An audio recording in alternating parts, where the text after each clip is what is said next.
Magandang umaga po sa ating lahat. Narito po ang ating weather update. At ano pa rin ang epekto ng easterly sa ating bansa. Kaya ngayong araw makakaasa pa rin tayo ng malinsangan na panahon. Ayon sa ating latest image, wala po tayo na monitor na low pressure area o bagyo sa loob ng ating Philippine Area of Responsibility at ganoon din po sa Dagat Pasipiko.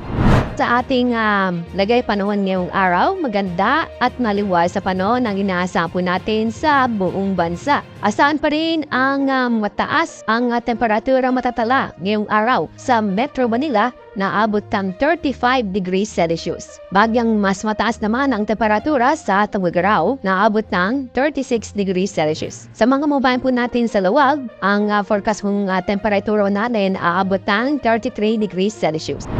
Dapo tayo sa Visayas at ganoon din po sa Mindanao. Sa Metro Cebu, abot po ng 32 degrees Celsius. Samantalang sa Iloilo at sa Tacloban, abot ng 31 degrees Celsius. Sa mga babae po natin sa Metro Davao, mataas po ang temperatura matatala na abot ng 35 degrees Celsius. Sa Zamboanga, ang forecast temperature natin ay abot ng 34 degrees Celsius.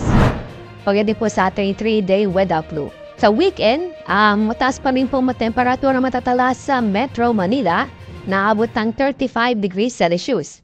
Sa Baguio City, ang forecast temperature natin sa weekend ay nasa 25 degrees Celsius.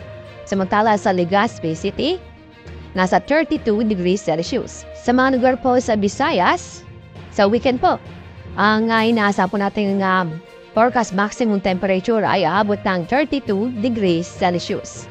Sa mga lugar po sa Mindanao, mataas pa rin po ang temperatura ang may tatala sa Metro Davao at sa Zamboanga City sa weekend naaabot ng 34 degrees Celsius.